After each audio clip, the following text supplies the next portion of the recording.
베드로후서 2장 9절 신약성경 384면에 있습니다.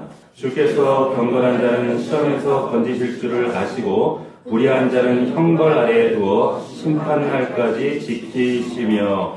아멘. 아멘. 오늘 말씀의 제목은 경건과 불의. 경건과 불의. 이와 같은 제목으로 베드로후서 강의 16번째 말씀을 하나님 말씀 대언하도록 하겠습니다. 자, 오늘은 여러분들 눈이 약간 졸린 것 같아서 옛날 얘기로 시작하겠습니다. 어떤 옛날 얘기를 하는가? 옛날에 너무 기대하지 마세요. 그게 재밌지도 않아요. 옛날에 어떤 지식과 학식과 지혜가 아주 풍성한, 그래서 이거 자랑하기 좋았던 선비가 있었는데, 이 선비가 어느 날 이제 한양에 과거를 보러 갑니다. 과거를 보러 가다가 이제 나루토에 다다라서 이제 배를 탔는데, 뱃사공이 열심히 노를 젓는데 선비가 묻습니다. 자네 시를 지을 줄 아는가? 자네 시를 지을 줄 아는가? 뱃사공이 모릅니다. 세상 사는 맛을 모르겠구만. 조금 뒤에 또 물어요. 그럼 자네는 공자와 맹자의 가르침을 아는가? 그 사람이 누군데요? 그 사람 누구지도 모르는데요? 자네는 인간의 도리도 모르고 사는구만. 가다가 또 물어요. 그럼 자네는 글을 쓸 줄 아는가? 이렇게 물었더니 저는 까막눈인데요. 자네는 도대체 지금까지 뭘 하고 살았나? 근데 그 순간에 배가 꽝 부딪히더니 배가 점점 가라앉고 물이 들어오기 시작하는 겁니다. 그 순간에 선비가 얼굴이 사색이 되면서 얼굴이 파랗게 질리면서 처음으로 이제 뱃사공이 그 선비에게 묻더라는 거예요. 선비님 헤엄치실 줄 아십니까? 난 못 추네. 헤엄칠 줄 모른다네. 선비님, 그럼 당신은 죽은 목숨입니다. 여보게 나 좀 살려주게. 아니, 선비님은 그때까지, 그 나이 때까지 뭐하고 사셨습니까? 그러더라는 거예요. 재미없죠. 자, 우스갯소리지만 우리가 한번 생각해 볼 만한 이야기라서 제가 말씀 서두에 드립니다. 왜 그런가? 선비가 많이 공부한 사람이에요. 그리고 권세를 가진 사람입니다. 지혜를 가진 사람이었어요. 배 위에서 자기 지식도 자랑했어요. 근데 배가 깨지고 물이 빠져가는 위기 순간에 놀랍게도 자기 지식이, 자기 가진 배경이, 자기 가진 지혜가 아무 소용이 없더라는 거예요. 자, 가라앉는 배에서 자기가 가진 자기 것이, 자기 지혜, 자기 지식이 아무 소용없었다고요. 아무리 똑똑해도, 여러분, 아무리 많이 가지고 있어도 서울대를 나오고, 뭐, 배경이 대단하고, 옛날에 어떤 권세를 누렸다 할지라도, 마지막 순간에 우리의 육신이 이제 콧구멍에 바람이 딱 닫히고 끝나는 그 순간에, 여러분, 필요한 것이 준비되지 않으면 끝!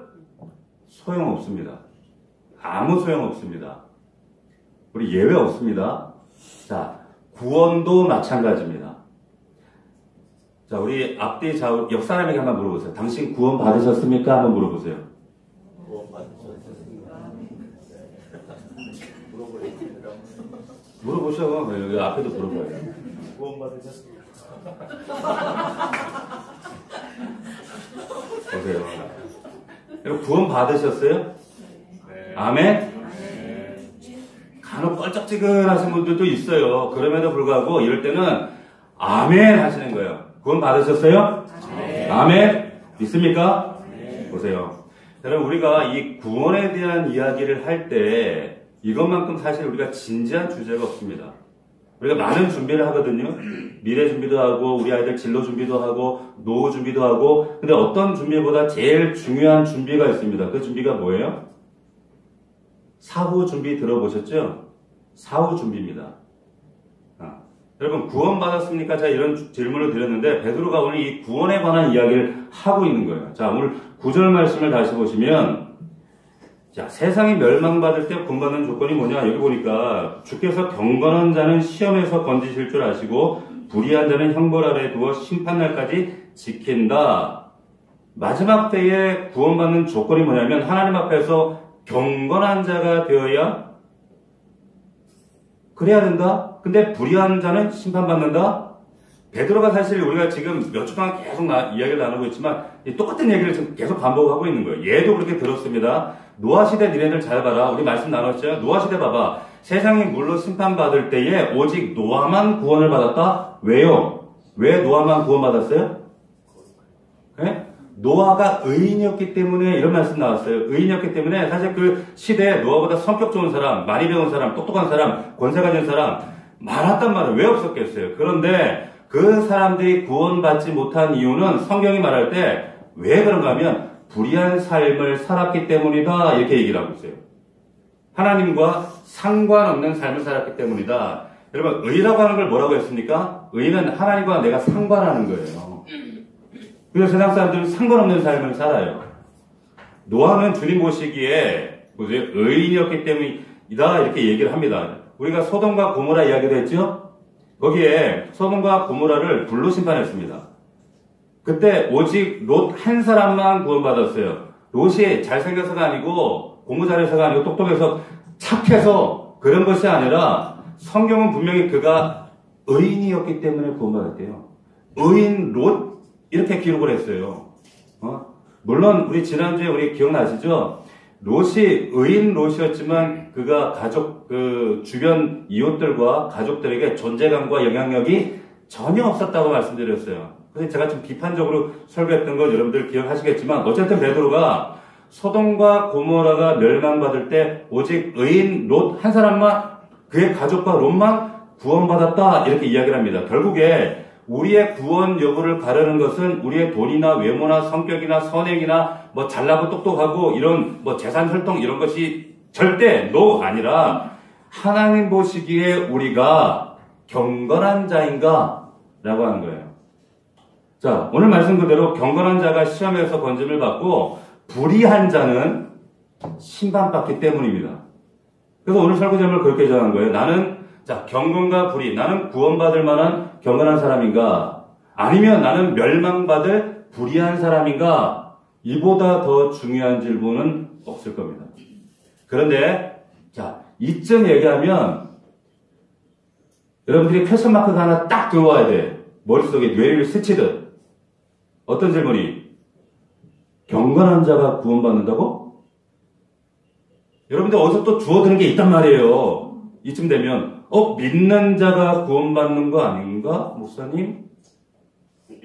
사실 베드로가 지금 매우 상식적 얘기하는 거죠. 경건한 자가 구원받고 불의한 자는 심판받는다. 근데 어려서부터 우리가 교회 다니면서 주일학교 때부터 들은 게 있잖아. 다녀본 사람들은. 아니 오직 믿음이라고 들었는데 오직 믿음으로 구원받는 거 아닌가? 믿기만 하면 구원받는다 그랬는데 그래서 종교개혁 때 솔라 피데 오직 믿음 루터가 외쳤고 개신교 프로테스탄트가 바로 그 오직 믿음이라는 그 토대 위에 세워진 건데 오직 믿음이라고 들었는데 경건이라고? 경건해야 구원받는다고? 자, 이런 패션 마스크가 여러분 들려야 된다. 나타나야 된다. 나와야 된단 말이에요. 근데 여러분 잘 들으세요.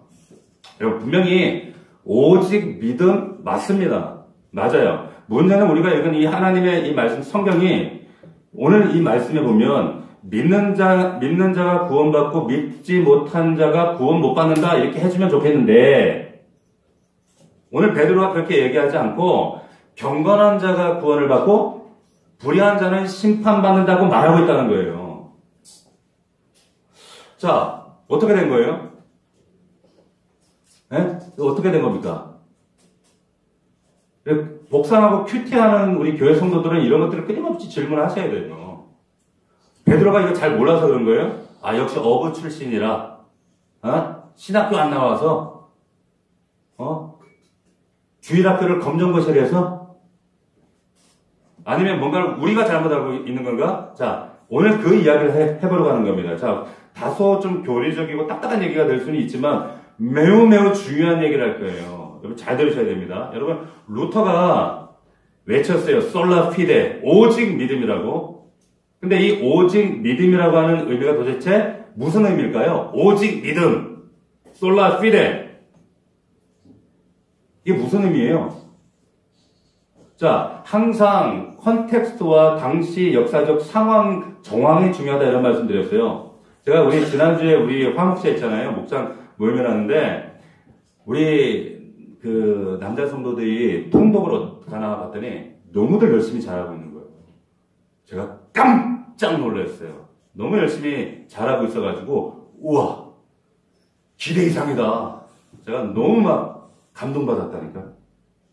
근데 그때 어떤 우리 성도께서 이런 얘기를 하시더라고요. 성경 읽다 보니까 사실 읽어도 납득이 이해가 안 되는 그 성경 있잖아요. 뭐 레위기 같은데 제사장이 어떻고 뭐 제사법이 뭐 화목제, 속건제, 뭐 속죄제, 번제 뭐 이런 것들은 알아듣지도 못하겠고 뭐 거룩을 얘기하는데 이건 먹어라 먹지 마라 뭐 이런 것들이 납득 설명도 안 되고 이거 뭐 읽어도 나에게 적용도 안 되고 어떤 접촉적 오늘 현대교회 성도들에게 무슨 접촉점이 있습니까? 그냥 읽어도 참 납득이 안 되고 참 이해하기가 어렵습니다. 이런 말씀을 하세요.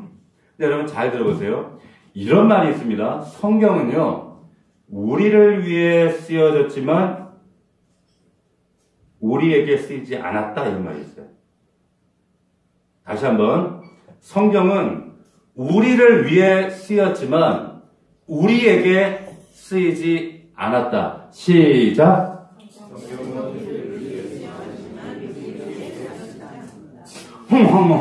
또 해줘도 못 알아들어 잘. 다시 성경은 우리를 위해 나를 위해 쓰여졌지만 나에게 우리에게 쓰여지지 않았다 그 말이에요. 뭐 말하는 걸까요 이게? 무슨 의미예요? 자, 성경이 우리를 위해 나를 위해 쓰여졌대요. 이건 초월성, 시대를 떠난 초월성을 얘기하지만 역사성, 우리에게 쓰이지 않았다는 거예요. 무슨 말인지 아시겠어요? 자, 다시 말하면은 지금 우리가 이 성경을, 이 편지들을 읽을 때 우리는 1차 독자가 아니라 우리는 누굽니까? 2차 독자라는 사실 아시죠? 그러니까 그 당시 역사적 그 시대에 1차 독자가 있고 그리고 우리는 2차 독자. 근데 1차 독자와 2차 독자 사이에는 뭐가 있습니까? 의미의 공백이 생기는 거예요. 의미의 공백이 생기는 거예요. 그러니까 예를 들면은 창세기에 보면 여러분 네피림 이런 말이 나오죠. 네피림 이런 말이 나오면 그게 뭐요? 우리는 이런데 그 당시 사람들은 그 네피림 그거 그냥 대번에 알아듣는 거예요. 요한계시록에 음녀가 나와요. 음녀 그러면 우리는 음녀가 뭐예요? 어떤 여자요? 이러는데 당시 로마 정부의 핍박 아래 신앙생활하던 당시 초대교회 성도들은 음녀 그러면 그거 딱 안단 말이에요. 무슨 말씀인지 아시겠어요? 자, 역사적 컨텍스트와 그 당시의 상황 정황을 아는 것이 굉장히 중요합니다. 왜냐하면 똑같은 말이지만 똑같은 표현이지만 사실 어떤 맥락에서 어떤 상황에서 그 이야기가 전달되었는가 거기에 따라서 의미가 완전히 달라지기 때문에 예를 들어서 우리 누가 물이 참 좋다 이랬어. 물이 참 좋다. 근데 이 똑같은 표현이 어떤 컨텍스트에서 사용하느냐에 따라서 의미가 완전히 달라지죠. 이 말을 저 생수 가게에서 정수기 가게에서 하는 것과 홍대 클럽 앞에서 하는 이 뜻은 완전히 다르죠. 자, 똑같은 말이 분명히 물 좋다 이랬는데 정수기 생수 가게에서 하는 이 물 좋다와 홍대 클럽 앞에서 하는 물 좋다는 전혀 다른 거예요. 이해가 되십니까? 그러니까 어떤 컨텍스트에 따라서 그 의미가 어떻게 전달되냐 완전히 달라지는 겁니다. 잘 들으세요. 그러니까 오직 믿음, 우리는 오직 믿음 역사적으로 그래서 전달을 받았어요. 그런데 이 말도 마찬가지라는 거예요. 도대체 루터가 어떤 컨텍스트에서 이 오직 믿음이라는 말을 외쳤는가? 이 의미를 정확하게 우리가 이해하지 못하면 이 오직 믿음을 우리가 외쳐도 참 이게 그냥 공중에 던지는 말이 되는 거예요. 자, 루터가 여러분 신부였습니다. 카톨릭의 신부, 목사가 아니에요. 16세기에 구원의 문제를 고민하던 카톨릭 신부였는데 그 당시 16세기의 카톨릭의 상황이 어떠했는가? 신앙적으로, 도덕적으로, 윤리적으로, 교리적으로 완전히 변질되어 있었어요. 어느 정도까지 왜곡에 대해서인가? 행위 구원을 강조했단 말이에요.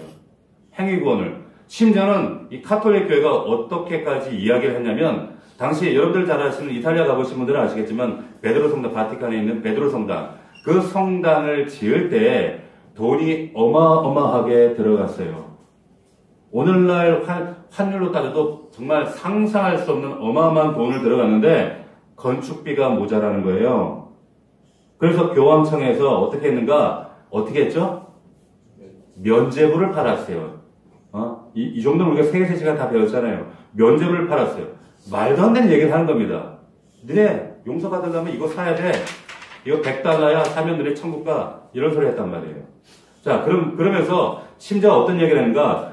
헝금함, 돈교에서 주화가 땡그랑 소리를 내며 떨어지는 순간에 영혼이 연옥에서 빠져나온다. 이런 이야기를 했어요. 당시 카톨릭 교회가. 이 정도로 카톨릭 교회가 번질되어 있었다. 다시 말하면 행위 구원으로 치우쳐 있던 그 시대에, 예? 그 컨텍스트 상황에서 루터가 외친 게, 종교개혁가들이 외친 게 뭐냐면 무슨 얘기냐? 행위 구원이 아니다. 돈 낸다고 구원받는 건 아니다. 오직 이 믿음으로 우리는 구원받는다. 할렐루야. 이해되세요? 믿음이다. 무슨 말이냐? 모두 다가 세상 사람들이 다 면죄부 앞에 이거 살라고 줄을 서고 행위 열심히 해야 구원받고 내가 착한 일 해야 구원받고 no 그거 아니다. 오직 믿음이다. 이렇게 얘기한 거예요. 반대. 이거 여러분 당시에 생명을 거는 겁니다. 루터가. 파문당할 수 있고 죽임당할 수 있는 그런 상황인데 목숨을 걸고 그런 개혁을 진리를 외쳤기 때문에 오늘날 지금 우리 교회가 있는 거예요. 프로테스탄트 교회가 있는 거예요. 근데 보세요. 근데 이 말이 보세요. 믿음, 오직 믿음 이 말이 그렇다고 해서 그러면 행위가 필요 없다는 말이에요. 자, 그 질문을 드리는 거예요. 행위는 그럼 전혀 필요 없다? 이 말이었을까?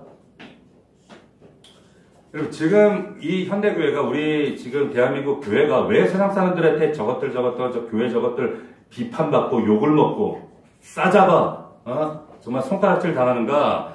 여러분, 세상 사람들이 여러분들을 볼 때 믿음 없다고 비판하던 거 비판하는 소리 들어본 사람? 아니 저것들은 교회 다니는데 왜 저렇게 믿음이 없어? 이런 비판 받아보신 분 있으세요? 없어요. 세상 사람들은 여러분들에게 믿음 가지고 시비 걸지 않습니다. 믿음 때문에 비판하지 않아요. 뭐 때문에 비판해요? 신자다운 삶이 없다고 비판하는 거예요. 행위가 고장났다고 비판하는 겁니다. 자, 삶이 없어서요. 그러니까 지금 이 루터가 있었던 솔라 피데의 의미를 여러분들이 잘 납득하셔야 돼요. 오직 믿음 분명히 맞아요. 그러나 이 말이 믿음만 있고 믿음 외에 다른 것들은 다 쓰레기다 필요 없다 이 말이가 아니라고 합니다. 아니라고 하는 거예요. 예를 들어서 제가 오늘날 정말 주님 은혜 너무 감사해서 감격에 겨워서 제가 찬양을 합니다. 주님만 사랑하니 막 눈물 흘리면서 사랑하니 막 찬양을 하는데 갑자기 옆에서 우리 그 사모가 우리 아내가 그 찬양하는 저를 딱 째려보면서 무엇이요? 주님만 사랑한다고? 저는 잡것이 이런단 말이에요. 그러면 이 말을 애초에 우리 아내는 뭐 한 겁니까? 왜곡한 거예요. 자, 제가 주님만 사랑한다라고 고백한 그게 예수님 외에는 다른 존재는 누구도 사랑하지 않겠다는 말이에요? 아니란 말이에요. 다른 존재, 내 아내도, 내 아들, 딸도, 내 이웃도 사랑하지만 그것보다 최우선적으로 최고로 예수님을 사랑하겠다라고 하는 고백이란 말이에요. 그렇게 해석해야 제대로 해석을 하는 거죠. 의도대로 해석을 하는 거죠. 그런데 우리는 오직 믿음을 그런 식으로 해석 안 한단 말이에요. 자, 웨슬리라고 하는 사람이 있는데 호모 니오스 리블리라고 하는 별명이 있었어요. 이게 무슨 말이냐면 책 한 권의 사람. 책 한 권의 사람. 왜? 이 말을 들으면 웨슬리가 평생에 책 한 권만 읽었다는 그런 말일까요? 그런 뜻이에요? 웨슬리가 그랬어요. 나는 책 한 권의 사람이라고. 책 한 권의 사람이 되고 싶다. 근데 이 말을 왜곡을 하면 저 웨슬리 저거는 인문학 책을 안 읽고 다른 책은 안 읽고 저건 성경만 읽는데 이렇게 왜곡할 수 있다는 거예요. 그 말이 아니죠. 왜 웨슬리가 이런 별명을 가지고 했는가 하면 모든 인문학과 철학과 모든 학문을 관통하는 정말 경험해보니 실제로 웨슬리의 책을 어마어마하게 많이 읽은 사람이었어요. 근데 내린 결론이 다른 건 다 오직 책 한 권, 이 성경만이 진리더라. 이 성경만 진짜더라. 이게 결론이 다 다른 거예요. 그래서 호모 유니우스 리블리 이렇게 얘기를 한 거예요. 그런데 에이그 저것들은 성경만 읽었대. 아니라는 거죠. 오직 믿음이라는 말도 마찬가지입니다. 여러분 솔라 피데 오직 믿음 우리가 구원받는다는 이 말은 믿음이 최고로 중요하다는 말이지 그렇다고 믿음 이외에 행위가 필요 없다, 쓰레기다 이런 말이 아니라고 하는 거예요. 여러분 죄송하지만 이게 개혁주의 교회의 맹점이에요. 오직 믿음, 오직 은혜, 하나님 다 알아서 해주시겠네 뭐. 그러니까 믿음과 믿는 자의 삶의 이 괴리 때문에 세상 사람들이 저것들. 차라리 이런 욕 먹기 싫으니까 아예 세상 사람들한테 모른 척 시침이 뚝 따고 이러고 사는 거죠. 여러분 솔라 스크립투라 이게 뭐냐면 오직 성경 이런 뜻이에요. 그러면 이 말이 성경에 다른 것은 다 쓰레기란 말이에요? 이성도 전통도 인문학책도 철학책도 이거 다 쓰레기다 이 말이 아니에요. 그 말이 아니라 이성보다 성경이 우선이다. 인문학책보다 성경이 우선이다. 너의 경험보다 이성보다 그런 것도 소중하지만 그러나 모든 것의 첫 번째 우선순위는 성경이다. 이 말은 솔라 그라시아 오직 은혜. 은혜 없으면 우리가 살아갈 수가 없습니다. 아멘? 그런데 그 말이 오직 은혜라는 그 말이 인간에게 우리는 아무것도 안 하고 그냥 하나님 감나무 밑에서 이 말이 아니란 말이에요. 공짜라며 거저 주신다며 그 말이 아니라 여러분 우리가 할 수 있는 최선의 노력을 다하지만 그럼에도 인간의 제한과 한계성을 가지는 존재이기 때문에 하나님의 은혜가 필요한 존재입니다 라는 고백을 하는 겁니다. 할렐루야. 그래서 서양 속담에도 그런 속담이 있어요. 바다에서 부는 바람은 노젓는 자에게 바람도 분다 그랬어요. 무슨 말인지 아시겠어요? 나는 열심히 노를 져요. 그러면 하나님 주시는 그 바람은 노젓는 사람에게 붙는 거예요. 하나님은 알아서 해주시겠지 뭐? 아니야. 자, 오직 믿음, 솔라 피데를 우리 그리스도인들이 솔로 피데라고 잘못 오해하고 있었어요. 솔로가 아니라 솔라 피데입니다. 오직 믿음은 솔로가 아니에요. 믿을 수 있기를 주의 이름으로 축원합니다. 그러니까 세상 사람들이 여러분들한테 우리에게 너 왜 세상 왜 그렇게 살아? 저 예수 믿는 것들 저거. 자, 이런 말 하는 것이 어떻게 보면은 당연한 거예요. 왜? 성경이 처음부터 우리에게 말한 게 거룩한 삶, 믿음은 거룩한 삶을 동반한 믿음이다. 이 얘기를 하고. 자, 야고보서에서 말하는 믿음이 뭡니까? 야고보서 2장에 보면 14절에 이런 말씀이 있습니다. 귀담아 잘 들어보십시오. 내 형제들아, 만일 사람이 믿음이 있노라고 믿는다고 해요. 쉽게 얘기하면 교회 나와요. 근데 예수 믿는다고 하면서 무엇이 없으면 말씀해보니까 행함이 없어요. 신자다운 삶이 없으면 그게 무슨 유익이뇨? 이렇게 야고보가 질문을 합니다. 반문하는 거예요. 그 믿음이 자기를 구원하겠다고? 입술로만 고백하는 그 믿음이 정말 구원받을 만한 믿음이냐고 지금 성경이 묻는 거예요. 그러면서 뭐라고 하는가? 이와 같이 행함이 없는 믿음은 그 자체가 죽은 거다. 죽은 것이다. 말씀하고 있는 거예요. 할렐루야. 처음부터 성경은요. 행함이 없는 믿음을 얘기한 적이 없어요. 오해하는 거예요. 자, 로마서 2장 13절, 6장에 보면 우리 한번 찾아보겠습니다. 로마서 6장 한번 찾아보겠습니다. 로마서 마태, 마가, 누가, 요한, 사도행전, 로마서, 신약성경, 로마서 6장 11절. 자, 로마서 6장 11절 보면 찾으셨죠? 제가 있습니다. 보세요. 이렇게 되어 있죠? 이와 같이 너희 자신을 죄에 대하여 죽은 자요. 죄에 대해서 죽은 자요. 그리스도 예수 안에서 하나님에 대하여는 산 자로 여겨야 된대요. 할렐루야.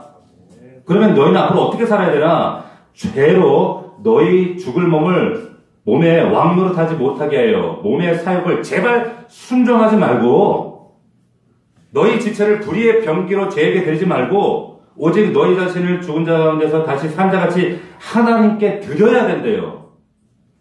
아멘?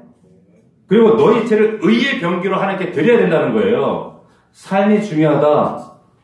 로마서 6장 22절. 그러나 이제는 너희가 죄에서 해방되고 하나님께 종이 되어, 잘 보세요. 거룩함에 이르는 열매를 얻었기에 열매가 나타나기 시작했어. 이 마지막의 영상이라는 거예요. 할렐루야, 이해되시나요? 열매.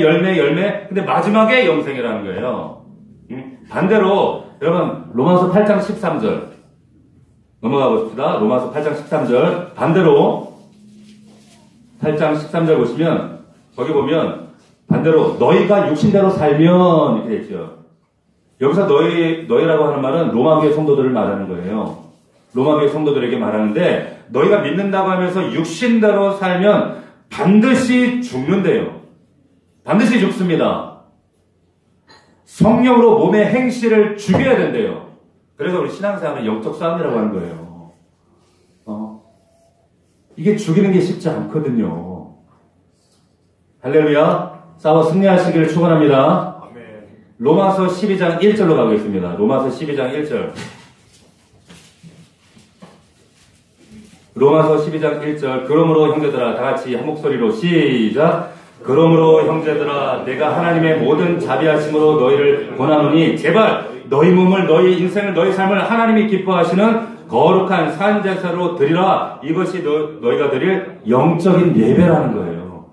오늘 이 시간 이 예배가 전부가 예배가 아니라 여러분들이 내일부터 시작되는 월, 화, 수, 목, 금, 토 모든 삶이 예배라는 거예요. 예배. 오해하지 마세요. 오늘 이 예배는 한 주간의 예배가 성공한 자들이 기쁨으로 모여서 진짜 하나님 앞에 제대로 한번 드려보자 이런 날이 오늘 주일이란 말이에요. 계속 얘기합니다. 2절 너희는 이 세대를 시작 너희는 이 세대를 본받지 말고 오직 마음을 새롭게 함으로 변화를 받아 하나님의 선하시고 기뻐하시고 온전하신 뜻이 무엇인지 분별을 해야 된다는 거예요. 분별해야 된다니까요. 주식이 오를까 내릴까 이런 것만 분별하지 말고 여러분 갈라디아서 보면 육신의 요구, 욕망이 15가지가 이렇게 열거가 됩니다. 들어보십시오. 육체의 일은 현저한데 음행과 더러운 것과 호색과 우상 숭배, 술수, 원수 맺는 것, 분쟁, 시기, 분냄, 당짓는 것, 불리함, 이단, 투기, 술 취함과 방탕이라. 그 다음 뭐라고 말하는 줄 아세요? 이런 일을 행하는 자들은 갈라디아의 성도들에게 하는 거예요. 이런 일을 행하는 자들은 믿는다고 하면서 이렇게 사는 인간들은 하나님의 나라 유혹으로 받을 수 없다. 너무 서운하네. 그래도 하나님 그래도 내가 열심히 했는데 이렇게까지 또 이렇게 너무 살벌하게 이해하시면 하나님 너무 서운한데요? 라는 표정이에요. 그래서 성경이 그래요. 제가 왜 오늘 베드로서 2장 9절만 가지고 여러분들과 말씀을 나누는가? 10절부터 베드로가 똑같은 얘기합니다. 불의한 멸망받을 삶을 살아가는 자들에 대한 이야기를 막 쭉 열거리 얘기합니다. 그리고 나서 하는 얘기가 뭐냐면 이제 성령의 열매들을 얘기하고 열매 맺는 삶이 필요하다 얘기를 해요. 그러다가 이제 그 마지막 하면 좀 반전이 돼요. 근데 여러분 히브리서에 보면 이런 말씀이 있습니다. 한번 들어보십시오. 히브리서 10장 28절에 이런 말씀이 있어요. 믿는다고 하면서 자 하나님의 아들을 밟고 자기를 거룩하게 한 언약의 피를 부정한 것으로 여기고 은혜의 성령을 욕되게 하는 자가 당연히 형벌받는다 이렇게 되어 있어요. 더 중요한 것은 예수님이 하신 말씀. 마태복음 7장 21절. 나더러 주여 주여 하는 자마다 천국에 가는 게 아니래요. 주여 한다고 하는 것이 아니라 다만 하늘에 계신 내 아버지의 뜻대로 행하는 자라야 들어가리라. 할렐루야. 보세요. 이 말씀에 우리에게 지금 무엇을 말씀하시는가 여러분 잘 이해를 하셔야 됩니다. 그러면 야 정말 내가 구원 받겠나 이거 속으로 구원 쉽지 않다 이거. 그러니까 구원 받았는지 안 받았는지 그 증거를 어떻게 하는가. 정말 나는 구원 받은 사람인가. 근데 베드로가 뭐라고 말했는가 다시 한번 보시면 경건한 자가 구원 받는데요. 오직 우리가 믿음으로 구원 받아요. 그런데 경건한 자가 구원 받는다는 거예요. 그 말은 무슨 의미일까요? 무슨 말이냐면 진짜 내가 구원을 받았다면 내가 거듭난 사람이라면 내가 정말 믿는 자라면 내 안에 여러분 거룩한 삶에 대한 갈망이 있어요. 갈망이 있어요. 단순합니다. 내가 구원 받았는지 안 받았는지 여러분 궁금하죠? 단순해요. 구원받은 자는요, 구원받은 사람처럼 삽니다. 구원받지 않은 사람들은요, 구원받지 못한 사람의 삶처럼 삽니다. 맞습니까? 갈망이 내 안에 있느냐 없느냐, 구원받은 사람은 갈망이 있습니다. 아멘 소리가 점점 작아지는 거예요. 네. 여러분, 고린도후서 5장 17절에 보면 뭐라고 했냐면, 누군지 그리스도 예수 안에 있으면 뭐라고요? 새로운 피조물이래요. 새로워진 피조물이 됐다는 거예요. 자, 질문. 내가 예수 믿었더니 키가 10cm 컸더라.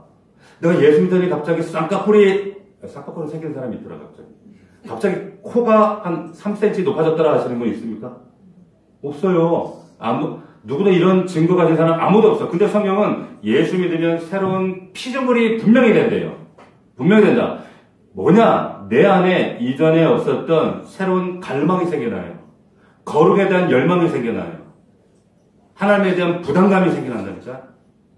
하나님 뜻대로 살고 싶은, 그리고 하나님께서 내 인생 가운데 어떠한 소원이 있는지, 그분의 마음이 어떤지 알고 싶은 열망들이, 물론 또 그게 느리고 더디기도 하고, 또 세상 나가서 한 대 얻어맞기도 하고, 죄 가운데 또 타협하고 무너지고 낙심하고 그러다 보면 또 상쇄되기도 하지만, 그러나 그 안에 생명이 있는 구원받은 자들은 계속 그 열망들이 계속 꿈틀거려요. 어떻게? 이렇게. 영적으로. 여러분, 그러니까, 보세요. 내가 구원받았는데 내심, 또 주일이야. 또 예배 가야 돼. 기도해야 돼. 이 말은 내 구원에 대한 심각하게 우리가 고민해야 돼. 봐야 될 주제예요. 너무너무 중요한 겁니다. 새로운 갈망. 예배가 드려지고 싶고, 하나님과 긴밀한 지성소 안에서 소통을 나누고 싶고, 기도하고 싶고, 나를 향하신 하나님 뜻이 궁금해서 말씀이 읽고 싶고, 묻고 싶고, 확인하고 싶고, 도대체 하나님께서 나를 이 땅 가운데 왜 하필 수백억 분의 1의 확률로 이 땅을 밟게 하셔서 이 땅에 나를 존재케 하신 이유가 도대체 무엇이? 왜 나를 부르셨지? 알고 싶어지는 거. 옛날에 하나님이 싫어. 귀찮아. 죄악된 삶이 뭔지도 몰랐어. 그냥 어둠인지도 그게 몰랐다니까. 죄인지도 몰랐다니까요. 그런데 빛이 들어오고 났을 때 한 번쯤이라도 저는 우리 자녀들은 어릴 때 빛이 임하는 걸 저는 경험을 했거든요. 분명히 있단 말이에요. 지금 세상에 상세돼서 빛이 들어오면 이게 어둠의 일이야? 발견되어져요.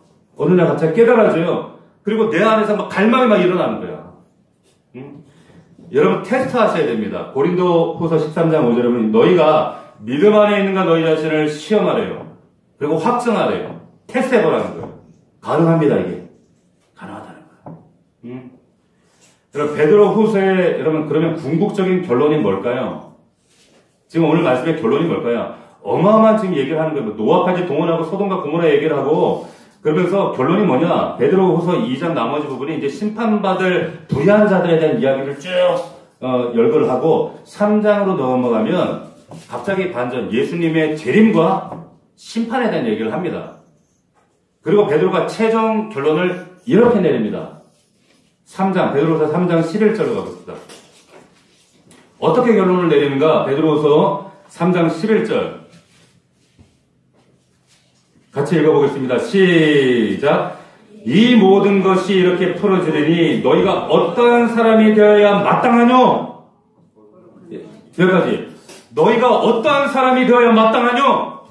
이게 베드로후서의 결론이에요.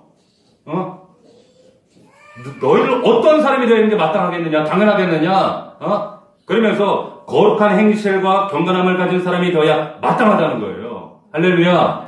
그리고 하나님의 날이 임하기를 바라보고 예수님의 재림하신 날을 바라보고 간절히 사모하라. 아멘. 여러분 영어 성경에 보면 뭐라고 되냐면 everything destroyed 모든 게 다 멸망할 거니까 what kind of people ought to be 너희들 어떤 사람이 되는 게 맞겠니? 좀 생각해봐. 이렇게 살아야 된대요. 뭐라고 하는가 하면 holy and godly 거룩하고 godly 하나님 뜻대로 살고자 하는 몸부림으로 사는 삶을 살아야 된다는 거예요. 여러분 그렇게 살고 계십니까? 몸부림 치셔요? 그렇게 해서 치셔야 돼요. 여러분, 존재 변화가 이렇게 중요한 겁니다. 이런 몸부림이 내가 의지적으로 되는 것이 아니라, 여러분, 구원받은 자라면 이런 갈망이 있습니다. 이 갈망을 누가 깨우는 줄 아세요? 내 안에 계시는 하나님 성령님이 여러분 안에 다 계셔요. 그 성령님께서 깨우셔요. 그런데 죄에 오염되고 내 안에 상처와 어둠과 이런 것들이 꽉, 그리고 나의 아집이 나를 꽉 압도하고 있잖아요. 그러면 성령님이 자유롭게 여러분들에게 말씀을 안 하세요. 여러분들 그 갈망을 불러일으키지 않으신단 말이에요. 인스퍼레이션 하셔야 되는데 안 하신단 말이에요. 못 하신다는 거예요. 여러분, 아무리 여러분 아름다운 꽃을 갖다 주고 그 꽃에 대해서 여러분 설명해줘도 그 꽃에 알레르기가 있잖아요. 그러면 갖다 주는 거 아무 소용없습니다. 무슨 말이냐? 아무리 제가 경건이 중요하다, 경건의 가치에 대해서 얘기한다 할지라도 내가 경건한 사람이 아니면 나 내일 한잔 해야 되는데, 나 날 죄 지어야 되는데 이러고 산다니까. 머릿속에 죄만 가득한 거예요. 여러분, 내 안에서 온전히 내 전 존재가 하나님의 성령이 나를 완전히 장악하시도록 성령 충만하시기를 주의 이름으로 축원합니다. 그래서 이 시대 사람들 여러분들이 하는 말이 틀린 말 하나도 없어요. 야, 너희가 예수 믿는다면서 사는 건 왜 그래? 여러분, 발람 선지자에게 나귀를 통해서라도 하나님 말씀하셨어요. 말 못하는 나귀가 입을 열어서 너 똑바로 살아 이랬단 말이에요. 선지자에게. 이 시대도 하나님이 사람들의 입을 통해서 여러분들 말씀하셔요. 예수 믿는다면 너희들 삶을 보자 이거예요. 지금 세상에서 아우성치는 믿지 않는 자들의 믿는 자들 교회를 향한 그 외침이 뭐냐면 너희들 믿으면 믿음대로 그 삶의 증거들 보자 이 얘기를 하는 거예요. 여러분, 경건과 거룩의 능력을 회복하시길 주의 이름으로 축원합니다. 말씀 읽겠습니다. 자, 오직 믿음으로 구원받는 건 맞습니다. 하박국서의 말씀대로, 로마서 1장 17절의 말씀대로, 갈라디아서 2장의 말씀대로 오직 믿음이 맞습니다. 그런데 믿음으로 구원받는다는 말이 절대로 행함을 배제한 것이 아니다라고 하는 거예요. 반드시 이해하셔야 돼요. 거룩한 삶을 동반한 믿음, 이게 진짜 구원받을 만한 믿음이라는 거. 이신칭의, 우리가 어디서 주워드는 거 있어가지고, 그래, 우리 믿음으로 구원받, 칭함을 받았어, 도장 받았어, 그리고 내 마음대로 산다는 얘기가 아니에요. 이신칭이 그냥 불러주는 거예요. 무슨 말이냐? 그냥 군대 입대하면, 군에 가면, 총도 못 쓰고, 아무것도 못 하는데, 그냥 군인이라고 불러줘요. 남자들 맞아요? 틀려요? 맞죠? 군인이라고 불러줍니다. 군인다운 모습이 없어도 그냥 군인이라고 먼저 불러주고 그 다음에 군인다운 삶을 훈련을 통해 요구한단 말이에요. 성도가 똑같습니다. 처음에 교회 오면은 나는 거룩하지도 않은데 다 성도라고 부르네? 세인트라고 부르네? 겁나 부담스럽네? 그런데 그건 뭐예요? 일단 불러주고 그 다음에 성경은 삶을 요구한단 말이에요. 여기 삶을 요구한단 말이에요. 그래서 야고보서 2장에 믿음이 그의 행함과 함께 일한대요. 할렐루야. 행함으로 여러분의 삶을 증명해낼 수 있는 우리 믿음의 종들 되기를 주의 이름으로 축복합니다. 아멘. 할렐루야. 이 말씀 여러분 기억하셔서 여러분들이 정말 하나님 앞에 경건한 자로 오직 믿음이지만 행함이 배제된 믿음이 아니라 행함이 함께 갈 수 있는 그런 거룩한 믿음으로 승리하기를 주의 이름으로 축원합니다. 축복합니다. 기도하겠습니다. 1분간만 기도하겠습니다. 하나님, 내 안에 있는 모든 불의를 제하시고 하나님, 연약하고 나약하여서 때로는 죄와 타협하고 세상과 타협하고 무엇보다도 나의 알량한 자존심과 타협하고 있는 우리의 아집과 고집을 회개합니다. 아버지 하나님, 행함이 없는 믿음은 믿음이 아니라 썩은 겁니다. 주님, 우리에게 허락하시는 삶이 있는 경건의 능력을 회복할 수 있도록 주님 도와주시옵소서. 우리 거룩한 성도들로 세상 사람들에게 정말 핀잔 듣는 자들이 아니라 정말 믿는 자들은 다르구나라는 것을 세상 사람들의 입술을 통해 고백될 수 있도록 우리의 삶을 변화시켜 주시옵소서. 우리 다 함께 회개하는 마음으로 1분간만 기도하겠습니다. 거룩하신 아버지 하나님, 은혜와 사랑을 감사함을 드립니다. 주님, 오늘 이 말씀을 통하여 다시 한번 우리의 삶 가운데 일하시는 하나님의 능력을 회복하는 이 방을 이 주일에 될 수로 인하여 주시옵소서. 아버지 하나님, 오직 믿음, 그러나 진짜 구원받을 만한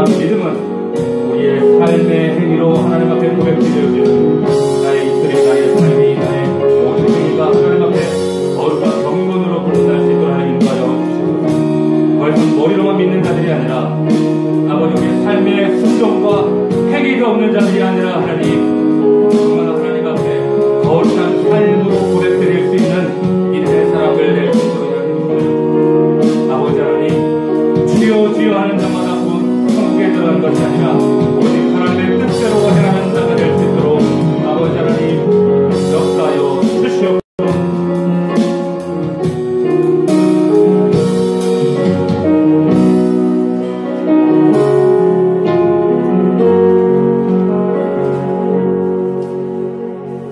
아버지 하나님, 오직 믿음, 오직 은혜, 그러나 너무나도 수동적으로 머리로만 믿는, 머리만 커져 있는 그리스도인들이 아닌지 아버지 하나님, 우리의 삶을 말씀 앞에 반성하게 하시고 철저히 하나님 말씀을 붙들고 이제는 우리의 삶으로 증명해낼 수 있는 거룩한 삶을 고백할 수 있는 우리 믿음의 종들 될 수 있도록 인도하여 주시옵소서.